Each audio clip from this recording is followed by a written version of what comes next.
going through everybody's spending line by line, item by item. And my Democratic colleagues are very, very, very upset. And they've been very eloquent. They've talked about the process, and President Trump's executive order supposedly violates the Constitution. And they've accused Mr. Musk of having conflicts of interest. And so I've heard people say he's sitting over there with a notepad, copying down everybody's Social Security number, and he's going to go use it to make money. I mean, people in this town, not just my Democratic colleagues, they're really upset. They've never said anybody question their spending. But that's what Mr. Musk is doing. But you know, I've listened. This has been going on for a week. People have been screaming like they're part of a prison riot. Oh my God, look at what Musk is doing. He's looking at the spending. And I've listened to people talk about the process and debate whether it's constitutional and discuss how many lawyers can dance on the head of a pin. But you know what? I haven't heard one single person who's upset with President Trump or Mr. Musk talk about what he's found. They don't want to talk about. Senator Kennedy's brutal take on Elon Musk's DOGE left everyone speechless. And if you're watching this right now, make sure you hit like and subscribe to Right Focus so more Americans hear the truth instead of the scripted narratives coming out of Washington. What you just witnessed is the kind of straight talk Washington cannot handle. Senator Kennedy didn't tiptoe, didn't sugarcoat, and didn't apologize. He went right at the heart of the issue. The federal government and the political class are terrified of anyone who threatens their long-protected status quo. Before we break this down, make sure you like this video, subscribe to Right Focus, and help push this message out past the gatekeepers. Thank you, Mr. President. Mr. President, I have 8 requests for committees to meet during today's session of the Senate. They have the approval of the majority and minority leaders. Duly noted. Thank you, Mr. President. With me today is one of my colleagues from my Senate office, Mr. James Shea.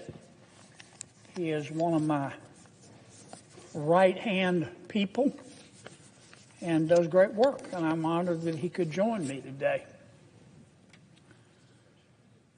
Gosh, I don't know where to begin. I've been in the Senate for 8 years. In dog years, that's 56 years. And it feels like 56 years.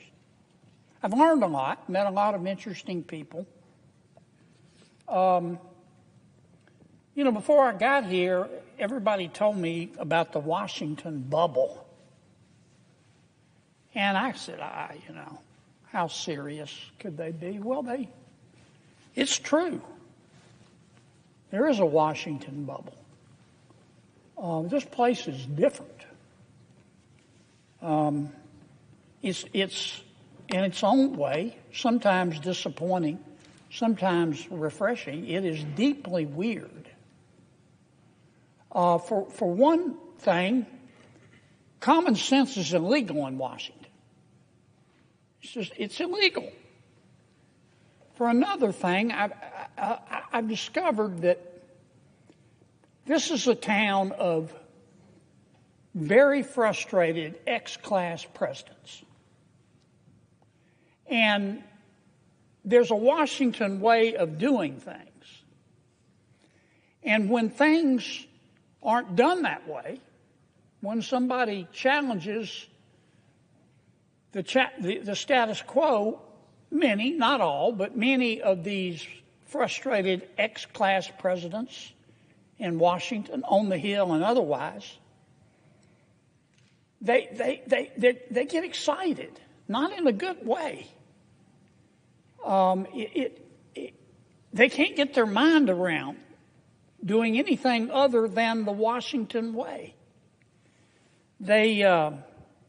Some of them, particularly in the media, they go almost catatonic, or the exact opposite. They foam at the mouth. And they really get upset. They could make a Valium nervous. It's like the world, we're not doing things the way we've always done them, and the world's going to spin off its axis. I want to try to put in perspective what many of my Democratic friends have been talking about today. They're very, very, very upset at President Trump. And they're very, very, very upset at Elon Musk. President Trump ran for president on a number of issues. One of the issues he ran on, he said it almost every day. He said, if you elect me president, I'm going to go through the entire budget and review all the spending, line by line. If I heard him say that once, I heard him say it 1,000 times. And that's what he's been doing. He went out and appointed, through an executive order, Elon Musk, who some people like him, some don't, but he's not a dummy. He's a very successful business person. He's got a top secret security clearance. President Trump issued an executive order, and he turned to Mr. Musk, and he said, Mr. Musk, I want you to do for me what I said I was going to do in the election. I want you to go through all the spending, line by line. Now, let me ask you something, Mr. President. How are you going to review the spending without reviewing the spending? How are you going to audit the spending by an agency without auditing the agency? That's what I mean when I say common sense is illegal in Washington, D.C. That's what Mr. Musk is doing. He's put together a crackerjack team, and they're going through everybody's spending line by line, item by item. And my Democratic colleagues are very, very, very upset. And they've been very eloquent. They've talked about the process, and President Trump's executive order supposedly violates the Constitution.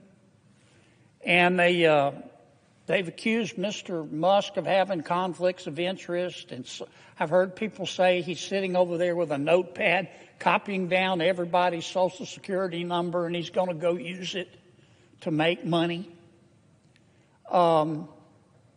People in this town, not just my Democratic colleagues, they're really upset. They've never said anybody question their spending. But that's what Mr. Musk is doing. But you know, I've listened. This has been going on for a week. People have been screaming like they're part of a prison riot. Oh my God, look at what Musk is doing. He's looking at the spending. And I've listened to people talk about the process and debate whether it's constitutional and discuss how many lawyers can dance on the head of a pin. But you know what? I haven't heard one single person who's upset with President Trump or Mr. Musk talk about what he's found. They don't want to talk about the spending porn, the waste of taxpayer money that he's found. I mean, that's the point of all this. I tell you who is interested. The American people. The people in America who get up every day and go to work and obey the law and pay their taxes and try to educate their kids and try to do the right thing by their kids and try to save a little money for retirement. And they've had to live through 20% inflation under President Biden. They understand what Musk is doing. They understand spending porn and wasting taxpayer money. Now, Mr. Musk started with the USAID. That handles a lot of foreign aid for America. American people are very generous. In our country, when you're homeless, we'll house you. When you're hungry, we'll feed you. In our country, when you're too poor to be sick, we'll pay for your doctor. And we send a lot of money overseas to help our world's neighbors. And the USAID is in charge, in large part, of that. But I'll tell you what Mr. Musk discovered. I find it fascinating. He discovered that the American taxpayers are giving money to Afghanistan. He found that we are giving money to Yemen. He found that we are giving money to Syria. I didn't know that. Some of our foreign aid is going to Yemen, Afghanistan, Syria. He found that the USAID has 10,000 people. 10,000 people, employees. And every year they give away $40 billion. Mr. Musk also found, and I'm not saying that all of this money is wasteful. I'm not. Some of this money, I'm sure, does some good. That's why Secretary Rubio is going to revamp the department and separate the good from the bad. But this is the kind of stuff Mr. Musk found. He found that the USAID gave money to support electric vehicles in Vietnam. Our money, taxpayer money. He found that USAID gave money to a transgender clinic in India. I didn't know that. I bet you the American people didn't know that. He found that the USAID gave $1.5 million to a Serbian LGBTQ group called Grupa Izladaji. I probably mispronounced that. My apologies. Anyway, they got $1.5 million to, quote, advance diversity, equity, and inclusion in Serbia's workplaces and business communities. What else did Mr. Musk found that my colleagues don't want to talk about? Well, he reviewed a study and then went and checked it. The study was done by the Middle East Forum. They found that USAID spent $164 million to support radical organizations around the world. We're not talking Cub Scout troops here. We're talking about radical organizations around the world. They gave $122 million of that to groups aligned with foreign terrorist organizations. Our taxpayer money. According to this report in Mr. Musk, the USAID has given millions of dollars to, quote, organizations in Gaza controlled by Hamas. Why aren't my colleagues talking about that? Recipients of the money, they found, have, quote, called for their lands to be cleansed from the impurity of Jews. That's who we're giving foreign aid to. What else? I'm not going to spend my whole time talking about this, but nobody else is talking about it. They're just talking about the process and Mr. Musk, and he's a mean guy, and he shouldn't be looking at our spending. Well, he is. And I kind of find what he's found out interesting. He found that we gave $2 million, USAID did, for sex changes in Guatemala. He found that we gave $20 million to produce a new Sesame Street show in Iraq. He found that we gave $4.5 million of taxpayer money to combat disinformation in Kazakhstan. He found that we gave $10 million, USAID did, of meals to an al-Qaeda-linked terrorist group called the Nusra Front. Mr. Musk found that we gave $7.9 million of taxpayer money to a project that would teach Sri Lankan journalists to avoid binary gendered language.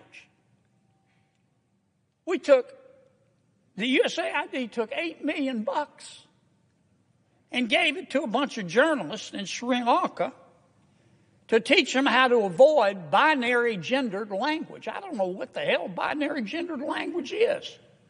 I think I do. You think most taxpayers would support that? Why are we talking about that? The USAID gave $1.5 million to promote LGBT advocacy in Jamaica. They gave $1.5 million to rebuild the Cuban media ecosystem. They gave $1.5 million for, quote, art for inclusion of people with disabilities in Belarus. Another $3.9 million for LGBT causes in Macedonia. $8.3 million for equity and inclusion education in Nepal. I could go all night.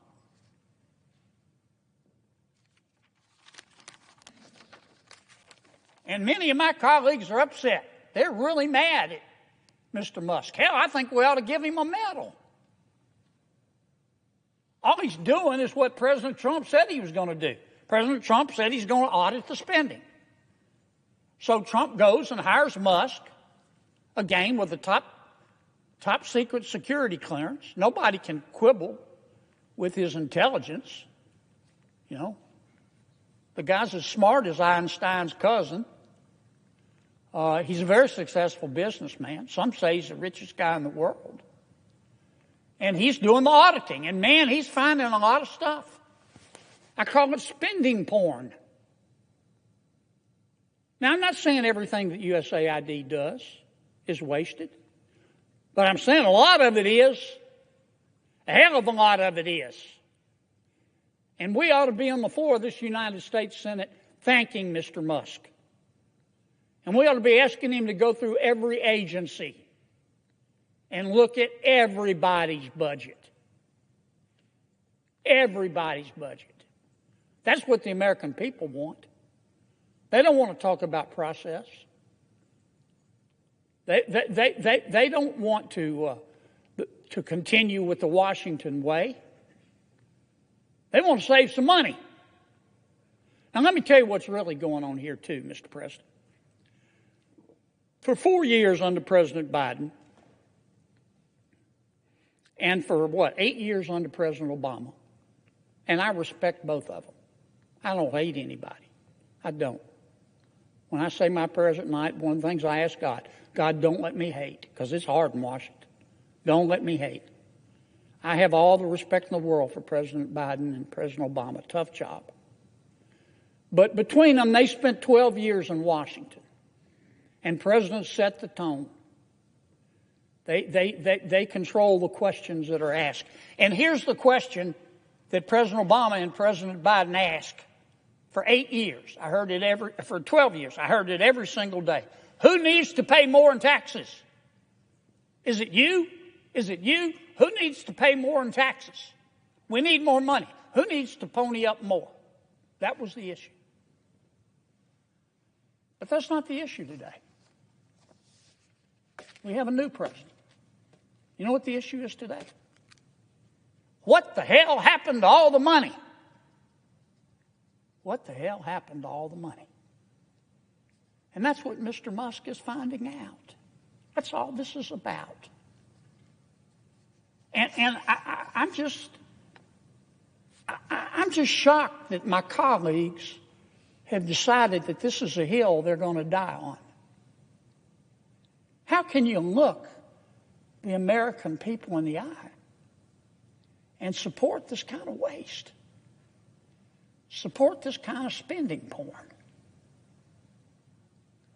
I mean, the election to me made at least one thing clear, that the American people are sick and tired of people in Washington denying reality. The last administration tried to convince us that we were living in a crime-free world where inflation was temporary and the border was secure. And the American people didn't buy it. You know why? Because it wasn't true. And the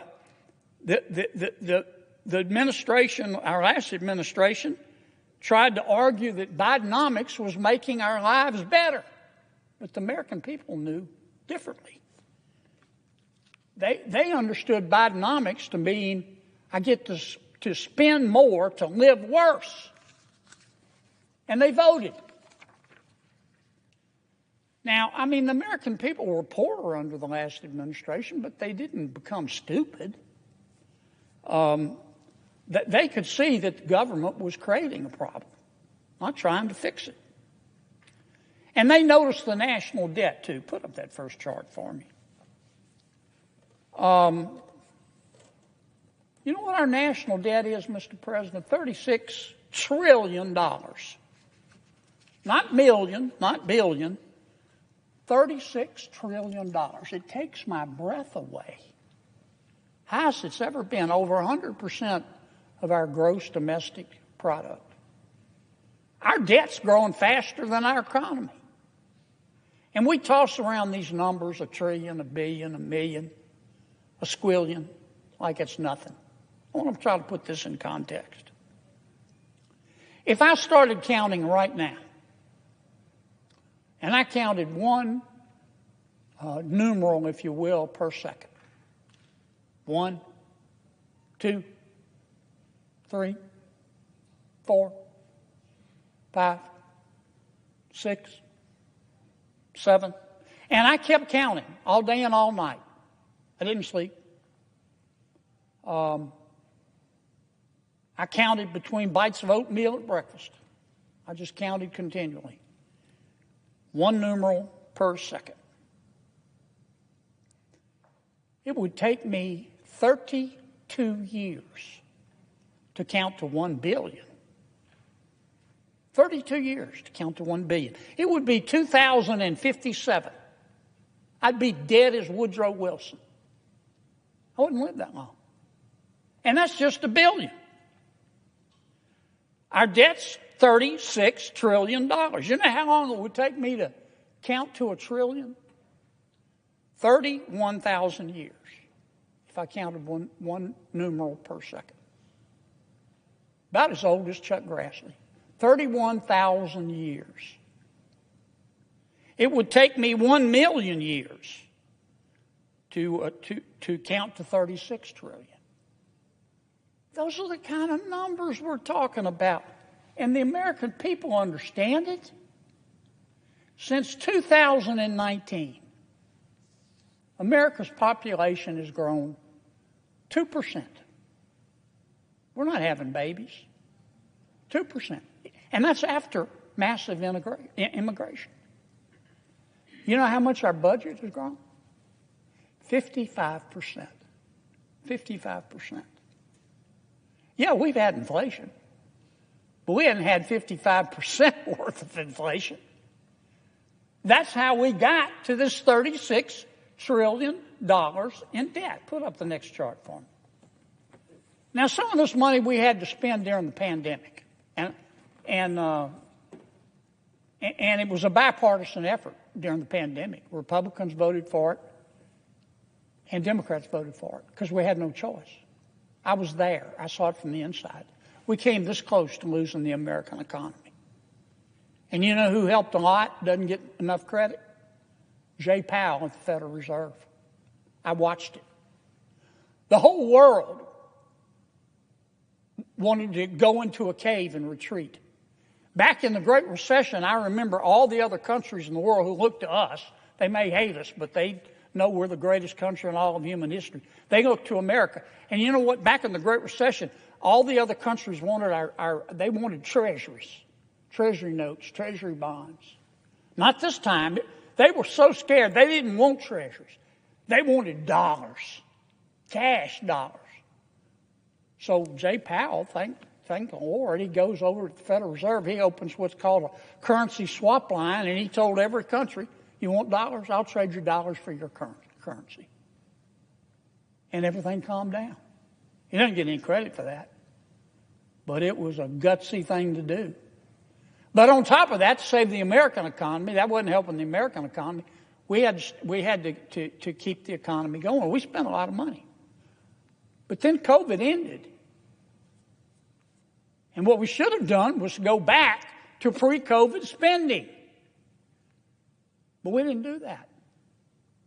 President Biden, after the shutdowns and the coronavirus, the pandemic was over, passed the American Rescue Plan.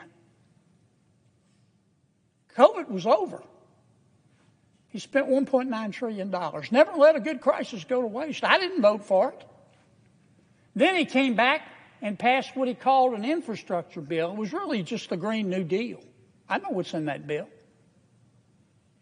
That was another $1.2 trillion. And then he passed the Inflation Reduction Act. I didn't vote for it. But that was another $1.0 trillion. And then he passed the CHIPS Act. This is really special.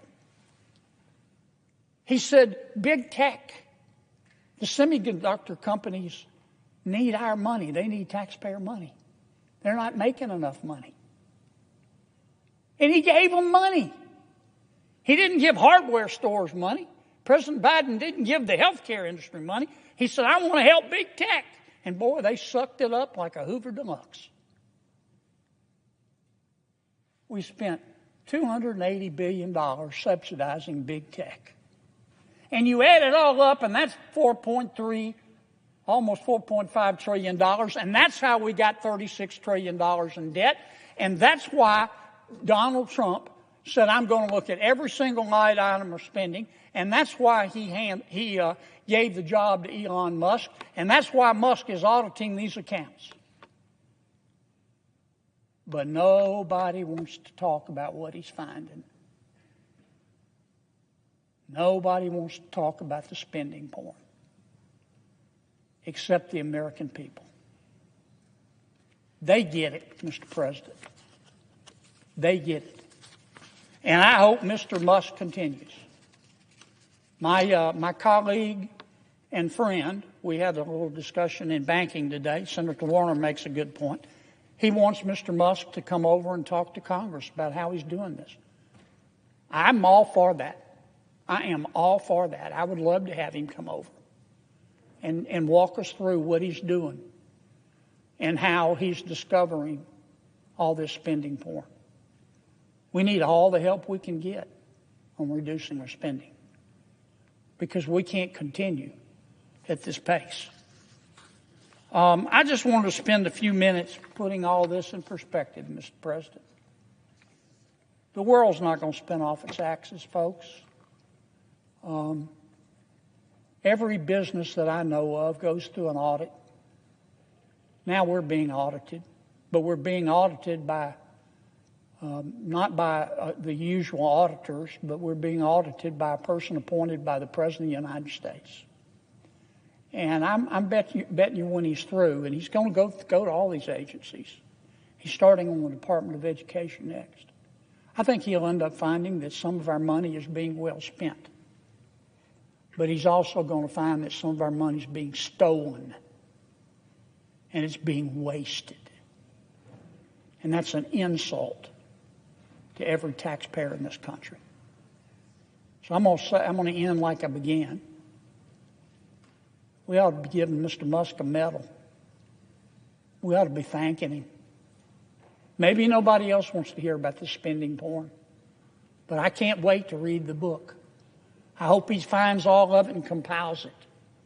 I hope Marco Rubio, our new Secretary of State, takes USAID and shakes them by the shoulder and lifts up the good people there and fires the bad people, the people that wasted taxpayer money like this, giving money to terrorist organizations, giving money to organizations that support Hamas.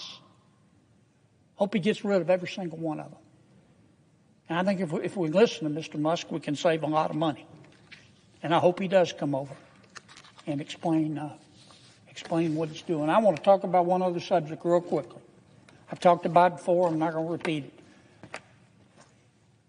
This is India.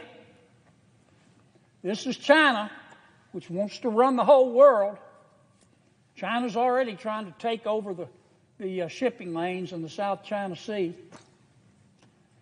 This is the Chagos Islands, right down here. Years ago, the Chagos Islands were owned by France. France ceded the Chagos Islands to our friends in Great Britain, UK. And a number of years ago, the United Kingdom and America got together, and we built, mostly with American dollars, by the way, we built a military base in the Chagos Islands, on one particular island called Diego Garcia. And it's a really important military base. For one thing, it's very close to the Bay of Bengal and the Indian Ocean in China, so we can watch them. For another thing, it's where it's one of the only bases where our nuclear submarines can dock. Hugely important. Well, the United Nations got mad at the United Kingdom.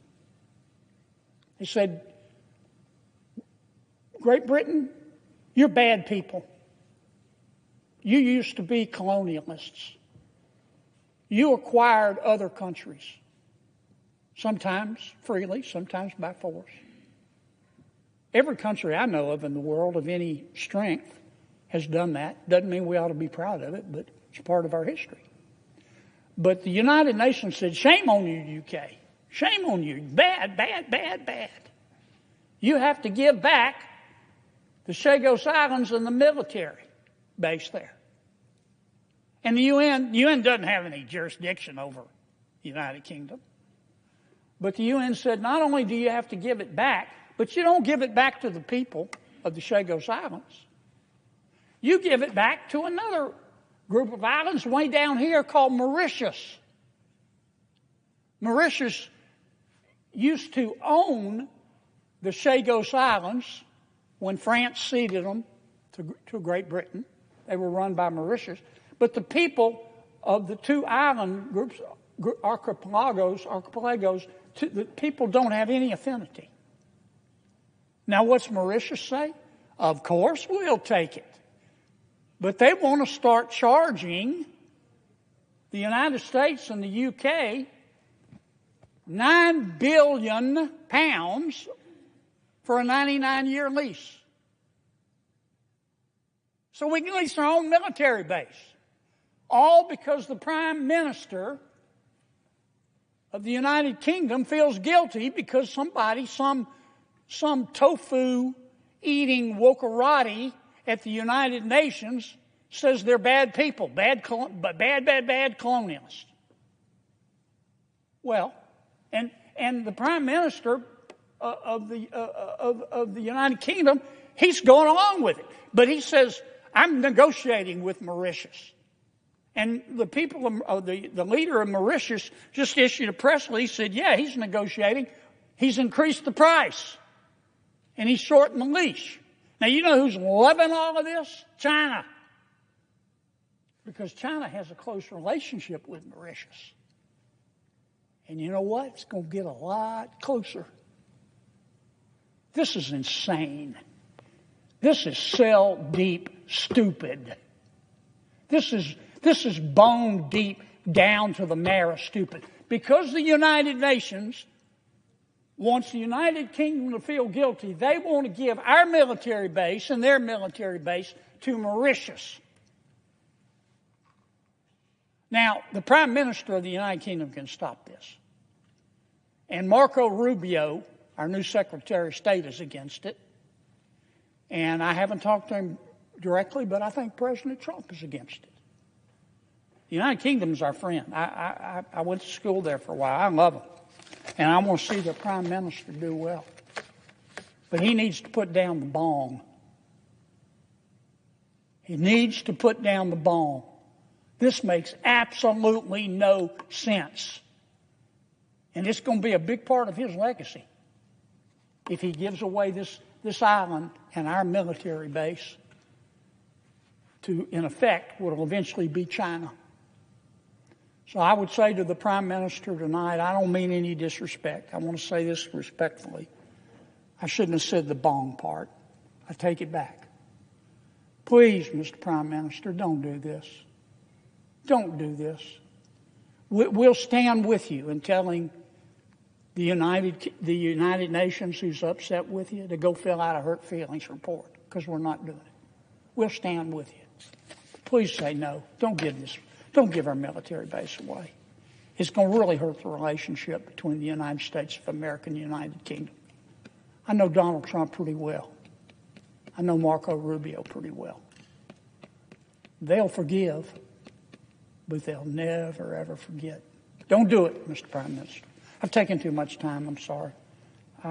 Senator Kennedy laid out something that should outrage every taxpayer. The federal government has been shoveling billions of dollars into programs most Americans have never heard of, never approved, and would never support if they knew the details. And when Elon Musk starts auditing that spending, suddenly everyone in the Washington bubble panics. Of course they do. Washington is addicted to unaccountable spending and allergic to scrutiny. Kennedy points out exactly what the establishment refuses to talk about. Money flowing to overseas activist groups, organizations tied to extremism, strange cultural projects, and foreign governments with little to no alignment with American interests. And instead of addressing the facts, Democrats attack Musk, attack Trump, and attack anyone who dares to ask where the money actually went. That is what Kennedy means when he calls it spending gone wild. Washington wants you to believe the problem is Musk looking at the numbers. The real problem is what the numbers reveal.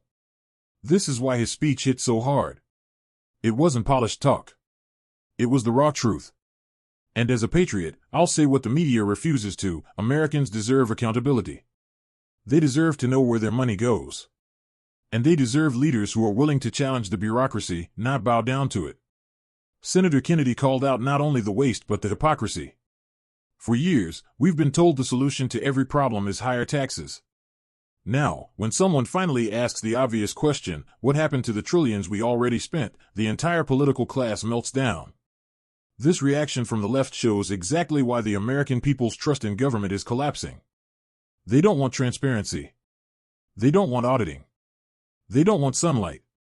But sunlight is exactly what Musk and Kennedy are bringing, and it is exactly what Washington fears.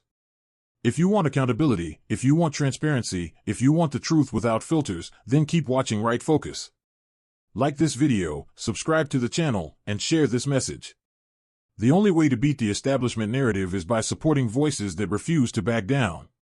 Thanks for watching, and stay focused.